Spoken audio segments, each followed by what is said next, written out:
Hello and welcome to Glimmer of Genius, episode 23. This is a podcast all about Magic the Gathering, bringing you the latest happenings in the MTG community, from news to tournament reports, deck ideas to MTG finance. We are Glimmer of Genius. If you want to learn more about the show, then check us out on Facebook at Glimmer of Genius, leave a comment or a question for the show, and become part of the conversation.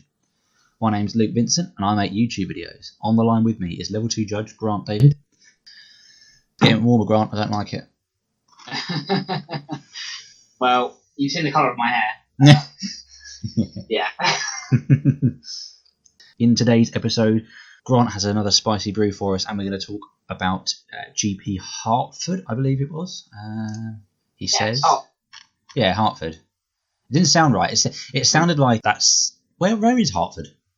I actually don't know, but it does sound like it's somewhere in the Midlands. That was basically why I faltered there, because I thought, I'm pretty sure... It's in Connecticut. Okay, I'm sure that's... It's the capital of Connecticut, man. I'm sure that's exactly like the Midlands. Yeah. But yeah. But anyway, apart from me not knowing where Hartford is, Grant, what have you been up to this week in the world of Magic? I haven't really been up to too much. I think if people remember last time I said that I was mostly focusing on sort of casual stuff like Commander or Cube or whatever, and I finally finished making my 700 whatever it is cards cube for using that Star Wars custom thing. So that's all finished now. Nice. I'm hopefully aiming to play at Dice-Loon whenever Simon/Jim finds the time in the next couple of weeks and give that a go. It would be great if people want to join that because, well, anything more than 4 people is good. Yeah. Anything less than that, like last time, was a bit awkward because, like, well, I'm just going to sit here and not play cards. I'm sure if you advertise it well enough, people will come because it's so unique. Yeah, hopefully anyway. But yeah, so that's what I've mostly been doing. I also played my cousin who sort of got into it like a couple of months ago, and it's in a really weird sort of state in terms of I know exactly like where he's coming from, but it's kind of weird how for me to address it because of course he's just got into it, got like a few starter decks, but also picked up loads of other random cards. So he's got like mostly standard cards, but also got like random like things like Desecrated Demons and like Dark Rituals and stuff. Oh right. So most of the time it's kind of like I'll just use my standards deck because it's like consistent and it's competitive. So most of the time, I'll probably beat it. But then suddenly it would be like turn 2 Desecration Demon. I was like, well, I wasn't used to playing that in standards for a couple of years. So yeah, but mostly what we've been doing is I've been showing him like different formats and stuff. So we've been talking about modern and like how expensive it is to get into that. But obviously the benefit of keeping the cards. I was lending him a Commander deck and we had a game of Commander, which I think he quite enjoyed. And I said, for someone that's just getting into it, and it's obviously the most recent cards I've got are like, Kaladesh onwards kind of thing. I said, you might as well give that Brawl thing a go, particularly now that he lives in Brighton and could go to Dice-Loon. Apparently, there's a few games just kicking off whenever. Yeah. When you teach people Magic, how do you approach the stack? He obviously learned how to play, and that was fine. And like when we actually got to play, the only mistakes he was kind of making was like, tapping or blocking and that kind of nonsense. The stack, I think he seems to understand. I mean, it's not too much of an issue because he's playing like green and black. Obviously, blue would be a bit more of an issue. But I think if I explained to him how counter spells work, he didn't really know how that worked, and didn't know they got around stuff like hexproof or whatever. I think it's quite straightforward. The thing he was kind of not struggling with, but the thing that I think he's going to struggle to get into practice of is the whole thing you learn very gradually of in Magic it's always best to do things at the last possible moment. Yeah. And I said to him, like, say if you've got like a spell that gives something plus, you don't want to go do it and then attack because then they can just block what's beneficial. You want to wait until the last moment either get more damage through or do a beneficial trade. Yeah. And so, I didn't really think about that kind of thing. So I think the stack isn't too bad because he's not really playing decks that do that. It's mostly the kind of just like the basic strategy kind of stuff of it, really, of like blocking in certain ways or not attacking in certain ways, or obviously using instants at the last possible moment. So I think that's the bit I'm trying to get into to understand, because I think, to be fair, that's probably going to make the biggest difference in terms of playing well, I would say. No, that's fair. I remember overhearing some people being taught how to play Magic, and someone was saying, I'm going to do this, and the person sort of teaching was saying, you can, but you might want to wait to do that. He was like, yeah, but I can do this now, right? And he was like, yes. He's like, okay, cool. So I'm good. I'm just going to do it now. And it was like, it's amusing. It's that the strategy or the nuances of the game as you kind of learn. You just don't need to do stuff immediately. I have one more question about it. At any point, has he tapped his creatures to block? Yes. Yeah, I think. Yeah, as I said, like that's one of the sort of few mistakes I picked up on. Yeah. But no, you don't do that. Oh, that always made me laugh. I'm pretty sure I did that as well. But I think that's one of the things that I see the most when people learn the game. They just instinctively tap. It's like, I don't think I ever did, but I think that's because it was never a thing that we saw in our play group, and even though we didn't know the rules very well, it's just something that we never did, I think. yeah, good teachers then. Yeah, well, sort of. Right, let's hear your brew then, Grant. Let's hear what you got. What have you got for us? Is it standard? Is it modern? What is it? This is all of them are modern, just because you get more cards. It's just hilarious. But so I haven't told you about the Rainbow Flayer deck, have I? Rainbow Flayer. Okay, Sounds I'll put good. the link in. It was an MTG Goldfish deck that someone told me about. I was just like, I need to build this straight away. I obviously don't think it's going to be very good, but it's hilarious. So it goes around the card. You remember from Fate Reforged? What's it called? There's something player. Soulflayer, that's it. No, I don't remember that one. So it is double black and 4 colourless for Delve. So it's a 4/4, but then every creature you exile from your graveyard for the Delve cost, it gets those evergreen text. So if you exile something, it gets blocked. And the same is, obviously the list doesn't matter because something different.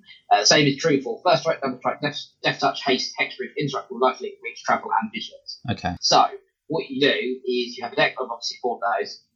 It's technically 5 colours, but you don't obviously cast most of the cards. You have stuff like it's got Sylvan Characters in it because then it gives it hexproof if you exile it. It's got stuff like more recently, obviously, as a Talpa, the white primal dragon, primal dinosaur, because then it gets flying, double strike, travel, indestructible. You've got Vampire Nighthawk because then it picks up obviously flying, get touched, lifelink. It's got Saggy Mauler from Khans, trample and hexproof, that kind of thing. Oh, and Mantis Rider as well. Mantis Rider. And then basically what you do is you use stuff like what we got. So Cathartic Union, Faithless Looting, and Grizzly Salvage mostly. So what you do is that's Simon, isn't it? Grizzly Salvage. So Grizzly Salvage, if you don't remember from Return to Ravnica, so green and black, real top 5 cards of your library, you put a creature or land card among them into your hand and the rest in your graveyard. It's just one of my favourite Golgari useful battles to put the stuff in the bin. Didn't that see play in standard? I think it did, yeah, at the time. Because of mostly because of Deathrite Shaman. Yeah. Which obviously was stunned. But yeah, so basically you've got about 25 creatures in it. Again, people can look at my version of the deck with the proper ones underneath. And you just get rid of the stuff you don't need, get a Soulflayer, then exile the stuff, hopefully get a creature hexproof so that it at least stays around for a while, and then just have crazy text and stuff. Oh, Lightning Axe is quite useful as well. You've got removal, and also you can just go discard this Elder Dragon, exile it to Soulflayer. Cool. And the thing is as well, because I remember a friend of mine who was playing Standard at the time, he tried to make a deck around this in Standard. And it was nice, but the thing is, it was too difficult to get so many cards in the bin. Yeah. The thing is, although this is obviously technically a 6 mana card, I think actually, because realistically, you're going to be playing double black for it, I think actually it's quite, it's not too slow for modern. No. So I do want to give this deck a go, because I think there are situations where, say if you're playing like Burn or something, where you just do, you get to turn 3 or whatever, and then you get a Soulflayer that's got something like, I don't know, haste, hexproof, and life, and just you've got this 4/4 that keeps hitting, it's going to be quite powerful, I think. So I don't know how it's going to actually play out, but it's very, very funny, I think. It's quite amusing. It's interesting as well, like the creatures can actually just be played if you get to like a late game stage. Yeah. You can just play creatures. It's quite amusing. It has It has Stinkweed Imp in it as well, which unfortunately doesn't have Death Touch. It has the thing that's very much like Death Touch, but not quite. Oh yeah. But yeah, they're obviously for Dredge, because Dredge 5 because it's just good. Yeah. Also, the only other card it has 4 copies of besides the Soulflayer and the Silver Character is Drogskull Reaver, which is a 7 mana spirit from Dark Ascension. It's a 3/5 flying double strike and lifelink.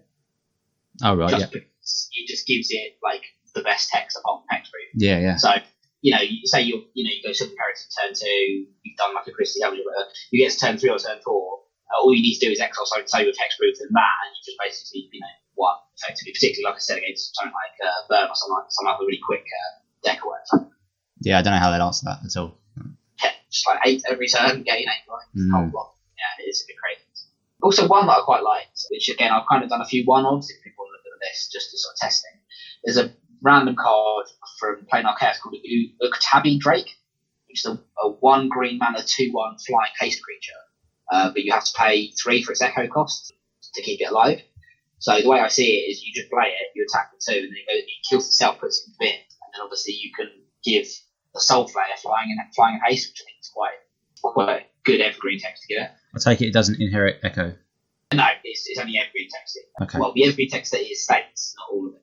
Oh, okay, cool. Because otherwise stuff like, well, not that it'd be that useful, but like Street Wraith would be, I guess, okay, because you can like put it in Swamp Walk or whatever, but it's only the ones it lists. Same as like Odric, I think, did the same sort of thing, where it gives you like a list and just say all evergreen text because it's a bit mad otherwise. Yeah. You don't want to give things banding. No, exactly. So, so it also runs on Burial Rights, which I think is quite nice. Oh, you can salvage and you can bring back one of the bigger cards, like Droscol Reaver. Because Droscol Reaver, as well as being that 3/5 flying double track life link, it also has the ability, which is whenever you get a life, draw a card. So, obviously, you attack with it, you can normally be drawing 2 cards. So that's quite a nice sort of touch. It also runs Sphinx of the Still Wind, if you remember that guy. Oh, yeah. Flying first track, life link, and then pro red and green. Obviously, you don't inherit that. But then if you, on Burial Rights against Burial Rights him, that's quite nice. Yeah. Yeah, it's not bad. Not really much else to talk about. It's got a bit of a weird land base, and I think you probably could be, if you wanted to, I think you could probably go like just green and black, just green, black, red for phase looting and stuff. But yeah, I think it does technically splash like a bit of white and a bit of blue, just in case you want to cast stuff. It makes sense because I think it has 1 Watery Grave for blue, a Sacred Foundry and Temple Garden for red, for white, and then the rest of it's red, green, black. So it seems alright. And is Xenagos in there just for the indestructible? I believe so. Yeah, the original one. I think I took him out of my version. I didn't really like him, but I think he was just in there for the indestructibles. Elish Norn, I guess it's fun if you do the Unburial Rights thing. I don't think I put that. But yeah, 3 Xenagos just for the indestructible. I don't really like that. So yeah, my one had more crazy obscure stuff like Vampire Nighthawk and that weird Echo Drake I told you about. I went to Talpa, but I don't think the Talpa was out when this came out. No, 2017, yeah, so Talpa was not an option. But now that's probably something you might want 3 or 4 of, because that's a lot of text to give someone. I think I don't know if you... It's hard, because it almost feels pointless playing the blue, but then I suppose you don't need to worry too much. Like if you get Sylvan Caryatid, then great. If you don't, then who cares?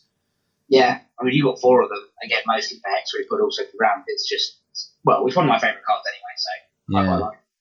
Because outside of Mantis Rider, you're not casting any of those blue cards really. No, I've also run Drog's Reaver we talked about. That's the blue white one. But I've also run Bel's Hole Dragon, which is a flying hexproof creature, and Sagu Mauler, which is a trample hexproof creature. But again, you can morph those if you want to. If you want to just have a creature, so it's fine. Yes, Sagu Mauler. I mean, I'll talk about it maybe next time. But I also built a deck that revolved around cheating cards into play. With you morph Sagu Mauler for 3, and then you flicker it with like Cloud Shift or something. And if you don't know, if you exile a morph creature and it comes back face up. Okay, I didn't realise that. That's cool. Yeah, so you go. Well, the best play you could do is there was that enchantment from Fate Reforged or whatever it was, which was morph costs 1 less. So you go turn only costs green enchantment, and you morph Sagu Mauler for 2, and then you Cloud Shift it next turn, and you just get a 6/6 trample hexproof, which is quite fun bonus. No, that's pretty sweet. Or you could do a chroma, the red chroma. Oh yeah. So just nonsense like that. It's quite fun.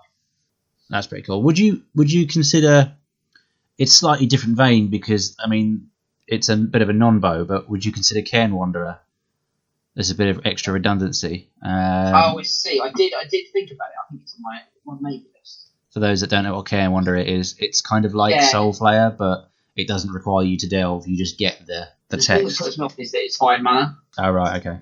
I thought it was 4. If it was 4 mana, I think I would do it. And it's got a slightly different list of text, so it would pick up. It picks up protection and shroud and fear, which Soulflayer doesn't. So that's interesting. Hmm. Yeah, it's possible. it's a nice idea. I think just like you can't do it for 2, and 5 is quite a steep one. It depends. If you put more ramp in it, maybe. So if you found some more defenders or mana creatures with text on them, I think you could probably do it. Yeah, that makes sense. I mean, five is a lot for modern, unless you are winning the game on the spot. Like, you need to be doing something pretty powerful. But you can also run Whiter Chroma, gives you flying, first line business, trample, haste. You can run one of the angels, which has got flying, vigilance, haste. You can run Ketra, so that's double strike, indestructible. You can run Samet, that's double strike, vigilance, haste. You know, there's stuff with text on them. I mean, my gatherer. So I found a deck, and I'm sure that's where it was better creatures. So I did a gatherer search, just did like not haste because there's so many of them, but like all the big ones like double strike and hexproof. I just did a search for like any creature in modern with that, and just narrowed it down to this sort of list really. yeah. I think double strike and evasion is probably where you want to be, isn't it? Yeah. I think the hexproof is so necessary. Yeah. Because you've got 4 simple characters, it shouldn't be a problem. But I also added, like I said, the Sagging Maw and the Beltable Dragon just to make sure it does stay alive. But then, to be fair, there seems to be, well, we can talk about it in a bit with GP. There seems to be more people playing Lightning Bolt and less people playing Path to Exile, I think. Now that Red's a bit more popular than, like, I don't know, White, it seems. I don't know. Okay. But basically what I'm saying is having 4 toughness is actually more significant than it was before, where I was just like, I need text before I'm just going to get Path. Well, it's even better if it can dodge the bolts, so that's good. You know, for me, that used to be my criteria for, like, can I play this card in modern? But now that it's not as common anymore, it's quite nice that you can actually go, like, it's got 3 toughness, it's fine. So we'll move on to the GP. GP Hartford. Yeah, it's interesting because you see, I don't know, decks like elves and stuff. It's something that is always about. I mean, if you go to a tournament or go to a side event or a GP, it's always something that can happen. But I can't remember elves making top 8 for a big tournament for quite a while now. No, the last time I remember seeing elves on top 8 of something big was when LSV was playing it, and that was, I think, extended. Yeah. So that's how long ago that was. I'll put a link to the top 8 in the show notes, but it is as stock as you can get. Yeah. It's got all of the elves you would expect to see, lands being the exception. It's 4 of everything except Azuri, the legendary creature. So, I mean, it's pretty simple. Play elves, turn them sideways, profit. 4 Shaman of the pack, which is interesting. I like that. I always like Shaman of the pack, to be fair. Yeah. So I approve of that difference. It makes sense to me. You want to make elves, and sometimes you don't have a turn to kill them. Yeah. Whereas this guy solves that.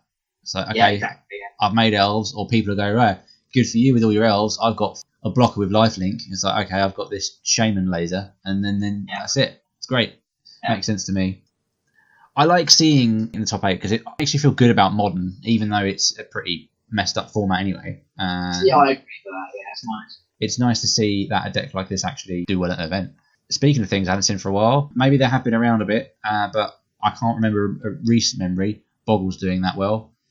Not top 8 again. It's something you always see at a tournament that tends to get shut down by stuff.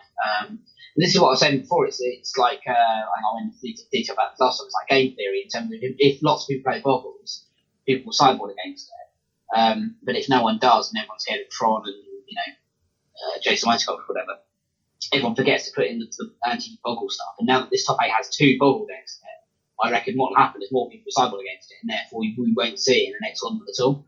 No, it's really interesting like that. I completely agree. And Affinity being another example, I haven't seen Affinity for a little while, and here it is in the top 8. Yeah. So it's like 1 Elf deck, 2 Boggles, 1 Affinity, Amulet Titan, and yeah. Also, because obviously it suffered after Summer Bloom getting banned. Did it used to run Sakura Tribe Scout? Because I don't remember that, and that's a really interesting card that I remember seeing when I was playing in Kamigawa, but I don't think I saw it before. I have seen Decklists with it in, and I'm not sure if it ran like 4 of them. This one did, so I guess that's replacing Summer Bloom then, just to replace that. I guess it does combo nicely with the Amulet of Vigor and the lands. It's what that deck wants to be doing, isn't it? abusing the lands and coming in and all that. So yeah, it's pretty sweet. One main deck engineered explosives. That's pretty cool. I like it. It's got Rurik Thar in the sideboard. Rurik Thar, which one's that? Whenever a player casts a non-creature spell, it does 6 damage to that player. Oh wow. It's just anti-storm, but like so anti-storm, it's ridiculous. The affinity list is also pretty stock, except for, and I say except for because hesitantly, because like the Glintness Crane, for example, is not something I would necessarily say is stock, but you do see lists with it. It's probably one of the cards that gets, yeah, kind of like that blue enchantment that's a pair of scissors. I can't remember what it's called in Soul Artifact. That kind of sometimes appears in lists, a bit like Glintness Crane does. But on Dungeon Citadel, you're going to be having a good time until something's part of exile. I approve of it entirely. I do like, what is it in the sideboard of this affinity deck? I do like Ceremonious Rejection. I think that's an interesting. Very useful at the moment, I think. Yeah. There was no Tron at all in the top 8, was there? No Tron. Ironworks combo, which is a deck I want to play, but I just don't think I have the brain for it. I think that every game would just be exhausting even if you did win. Yeah, I remember someone wanted to playtest that against me online, and after like literally one game, I was like, I'm done with this.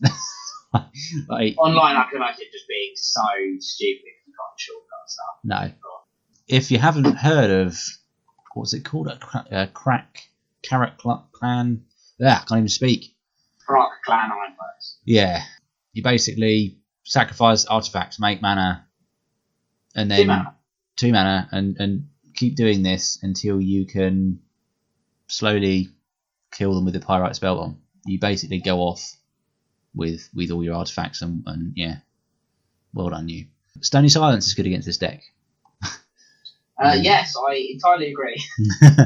And then Hollow One. And I saw some people on Twitter, I can't remember who they were now, pro players, turn 1, 2 hollow ones. Someone had took a picture of a match being played. Oh, yeah. Yeah, and just sort of saying how degenerate this format is.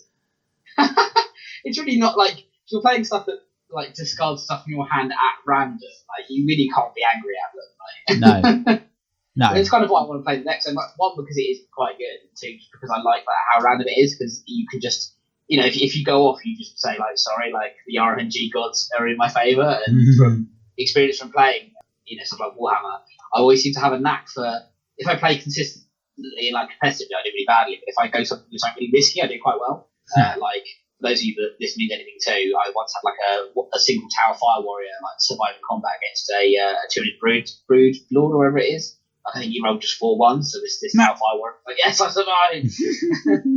Awesome. Yeah, it seems like a fun deck, this Hollow One deck. Yeah, I agree. I know it's nothing new necessarily, but I just think if you're going to play Modern, you have to accept that you will lose on turn 1 sometimes. Yep. And sometimes that'll be a deck like Lantern Control, except you won't realise you've lost, and and you'll have to play through anyway. One of my proudest moments ever, which I'm sure I've told you about, was me beating Lantern Control, because I was playing my ally deck, which had that 0-1. And I attacked for 0 because, Interior Bridge doesn't care about 0 power breaches, and then Ether Vialed into play a creature, gave it +2 power and killed them. Nice. Yeah, I'm proud of that. That is a good moment. Yeah. I don't know what else is unusual on this. Well, like we said, there's no Tron, there's no... What else is big? Well, there's no Bloodbraid Elf or Jason Mind Sculptor at all, is there? Nope.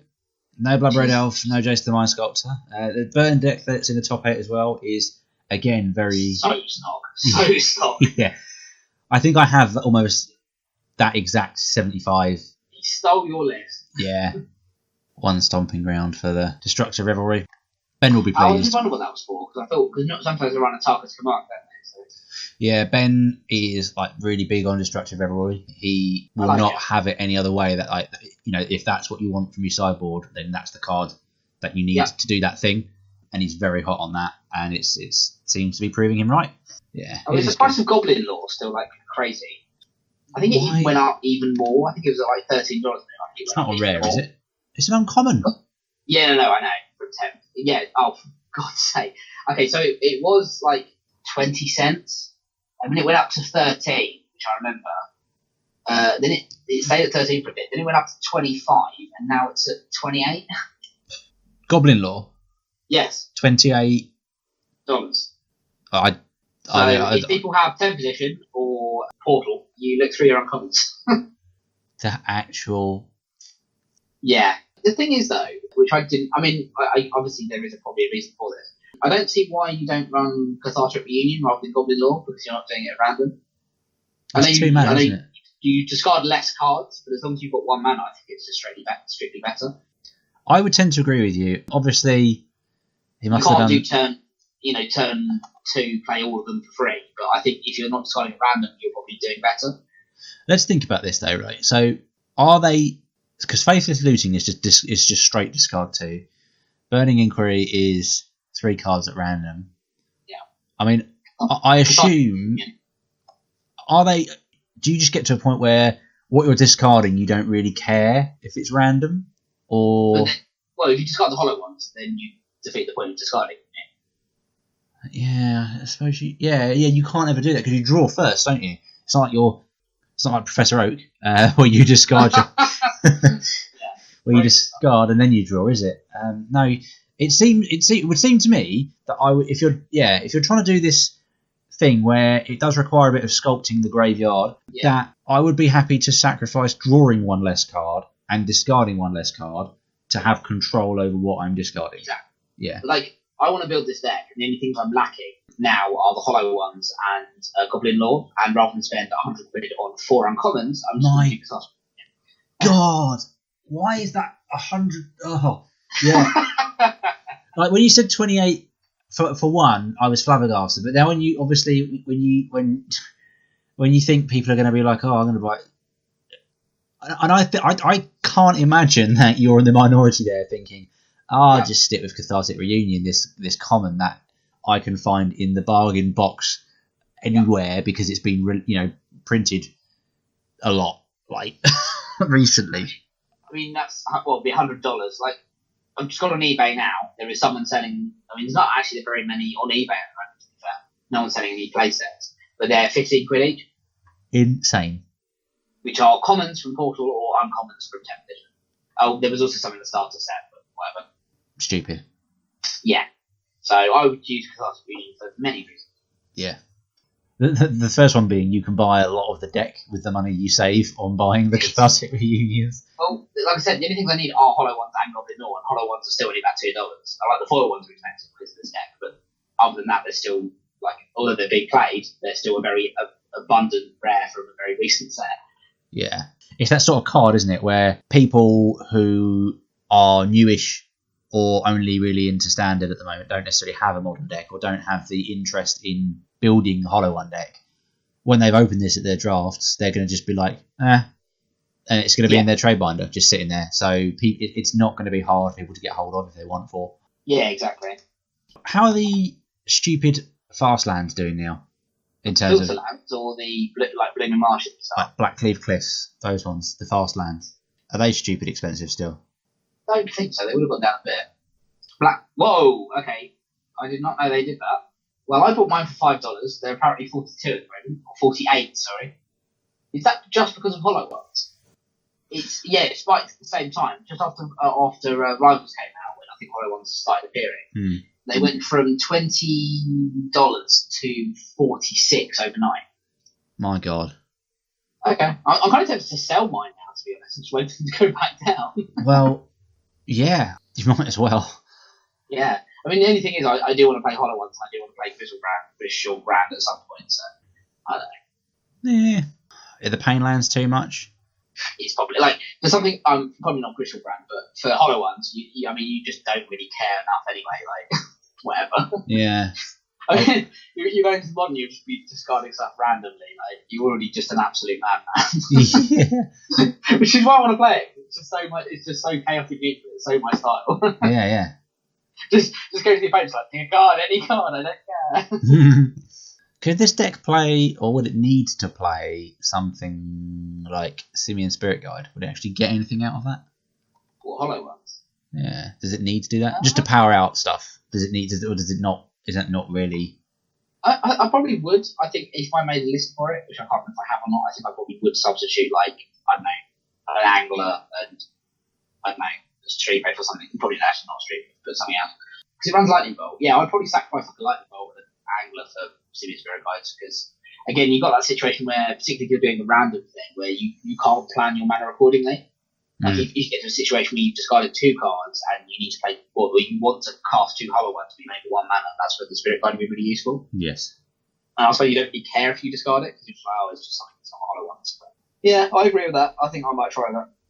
I just like the idea of, if you're trying to do something a bit degenerate, then do it quickly. Yeah. Life advice from Luke Vincent. So that is all for now from us. Thank you very much for listening. If you enjoyed the show, give us some feedback on our Facebook page. Follow the group and keep up to date with whenever we are sending out podcasts. We can also be found on the MTG Cast network. That is mtgcast.com, as well as our own podcast website, which is glimmerofgenius.podbean.com. Also, if you're interested in even more Magic the Gathering content, then please check out my YouTube channel, Vincent Games, which you can find in the description below, or search up Vincent Games on YouTube. Once again, thanks very much for listening, and stay tuned for more. We'll see you later. Take care. See you later. Cheers again.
My beard used to go ginger. Now it just goes grey.